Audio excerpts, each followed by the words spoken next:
Hi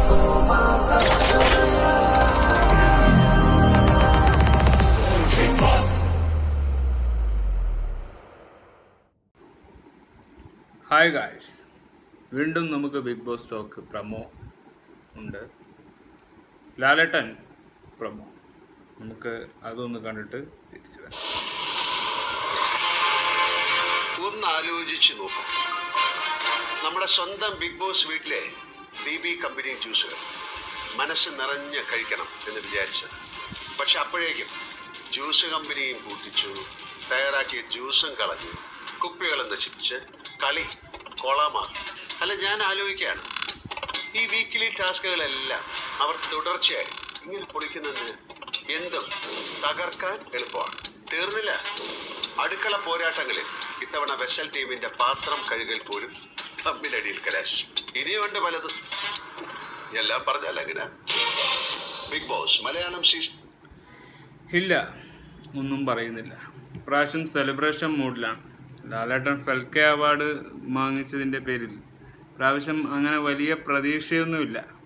എന്നാലും ഒരു പ്രതീക്ഷ അനീഷും ഷാനവാസും തമ്മിലുള്ളത് ചോദിക്കാം. പിന്നെ ഇപ്രാവശ്യത്തെ കണ്ടസ്റ്റൻസ് 3 ജ്യൂസുമായിട്ടുള്ള ഒരു ഫാക്ടറി ബോട്ടൽ കമ്പനിയായിരുന്നു. ആ കമ്പനിയിലുണ്ടായ ഏറ്റവും വലിയ വെല്ലുവിളി അനീഷായിരുന്നു. അദ്ദേഹം കാണിച്ചു കൂട്ടിയ ആത്മാർത്ഥത കൂടിപ്പോയതിൻ്റെതായിരിക്കാം. ഒരു കമ്പനി നന്നാവണം, പക്ഷേ ഒരു മുടി വീണാൽ ആ ഫാക്ടറി അടിച്ചു പൂട്ടണം. കാരണം നമ്മുടെ പ്രൊഡക്റ്റിന് എന്തെങ്കിലും കേടുപാടുകൾ വന്നാൽ ആ കമ്പനി പൂട്ടിപ്പോകും. അതാണ് ലോകത്തിലുള്ള എല്ലാ രാജ്യത്തും ബിസിനസ് നടക്കുന്നത്.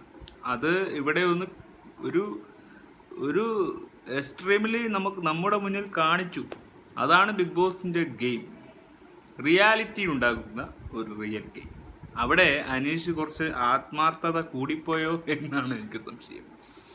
അനീഷും ഷാനവാസും തമ്മിലുള്ള ഫൈറ്റ്, ആദിലയും അനീഷും തമ്മിലുള്ള ഫൈറ്റ്, പിന്നെ ചില സൈലൻസ്. അവിടെ സംഭവിക്കുന്ന ഈ സൈലൻസ് ആണ്, അതായത് കിച്ചണിൽ നടക്കുന്ന എന്തും സൈലൻസായി മാറിക്കൊണ്ടിരിക്കും. ഈ 3 കുപ്പി, അതായത് മാംഗോ, ഓറഞ്ച്, ലെമൺ, ഈ 3 ജ്യൂസ് ഉടമടയും ഫാക്ടറി പൂട്ടിച്ചു, പക്കയായി പൂട്ടി. അതിൻ്റെ പ്രമോ ആണ് നമ്മൾ കണ്ടത്. ലാലേട്ടൻ വരുന്നത് തൻ്റെ ആഘോഷ നിറവിൽ ബിഗ് ബോസുമായി കൂടാൻ വേണ്ടിയാണ്. പക്ഷെ പ്രമോയിൽ കാണിച്ചതും നമ്മൾ കാണാൻ പോകുന്നതും വ്യത്യസ്തമാണ്. അവിടെ നമുക്ക് യാതൊരു ലോജിക്കും ഇല്ല എന്നാണ് പറഞ്ഞത്. ബിഗ് ബോസ് ഇപ്പോൾ കാണിച്ചു കൂട്ടുന്ന ഈ 50 എപ്പിസോഡായില്ലേ, പകുതിയാണ്.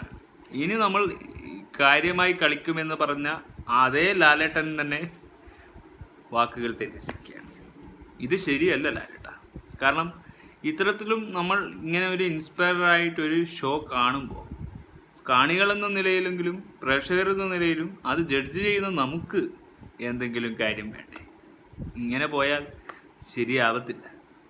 ആർക്ക് അവാർഡ് കൊടുക്കണമെന്നത് ഇതുവരെ തീരുമാനമായിട്ടില്ല. ആരും ഫേവറബിളായ ഒരു കണ്ടസ്റ്റൻ്റ് ആയിട്ടില്ല. അതായത് നമുക്ക് ആർക്കും ആരുടെയും ഒരു നിലപാടും ഒത്തുപോകുന്നില്ല. എന്താണ് ഇവിടെ തീരുമാനിക്കേണ്ടത്? ബിഗ് ബോസ് ആണോ, നമ്മളാണോ, ആരാണ്?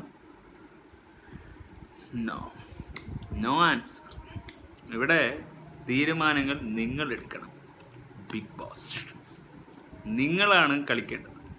നിങ്ങളുടെ തുറുപ്പിച്ചീട്ടലാണ് കളി തുടങ്ങുന്നതും അവസാനിക്കുന്നതും. ഇവിടെ നിങ്ങൾ തന്നെ ചോദിക്കണം. നിങ്ങൾക്ക് മാത്രമേ അതിന് ഭാഗ്യമുള്ളൂ. നിങ്ങൾ അവർക്ക് വേണ്ടി വിട്ടുവീഴ്ച ഒന്നും കൊടുക്കണ്ട. അവർ ഇങ്ങോട്ട് തരുന്നില്ലെങ്കിൽ തിരിച്ചങ്ങോട്ട് കൊടുക്കണമെന്നൊന്നും യാതൊരു കറക്ഷൻസ് ഇല്ല. പക്ഷേ കണ്ടൻസ് കോണ്ടന്റ് കിട്ടുന്നവർക്കും അവിടെ നിലനിൽപ്പുണ്ടാകും. ബാക്കിയുള്ളവർ പൊക്കോട്ടെ. പക്ഷേ അത് പ്രേക്ഷകരെ മുന്നിൽ ബോധ്യപ്പെടുത്തിക്കൊണ്ട് വേണം ആ ഷോ അവസാനിപ്പിക്കാൻ. എന്തിനും ഒരു അവസാനം വേണമല്ലോ. തുടക്കം മാത്രം പോരാ. ഒരു ഷോ നടക്കുമ്പോൾ അവസാനം കൂടി കണ്ടു വേണം നമ്മൾ അവസാനിപ്പിക്കാൻ. അതാണ് റിയാലിറ്റി ഷോ. അങ്ങനെയുള്ള ഷോയാണ് നമ്മൾ ആഗ്രഹിക്കുന്നത്. അപ്പോൾ പ്രമോ ഒരു പ്രോമിസ് ആവണമെങ്കിൽ പ്രമോയിലുള്ളതല്ല നമുക്ക് കാണാൻ പറ്റുക വ്യത്യസ്തമായിരിക്കും, നിലപാടില്ലാത്തതായിരിക്കും. അതാണ് നമുക്ക് പ്രതീക്ഷ വെക്കുന്നത്. അതുകൊണ്ട് തന്നെ ഫൽക്കെ പുരസ്കാരമൊക്കെ നല്ലത് തന്നെയാണ്. പക്ഷേ ഷോയിൽ അത് വേണമായിരുന്നു, എനിക്കത് തോന്നി. കാരണം ഇവിടെ കാര്യമായി ഡിസ്കസ് ചെയ്തിട്ട് മതിയായിരുന്നു. കാരണം അത്രയും സമയം വേസ്റ്റായി പോവുകയാണ്.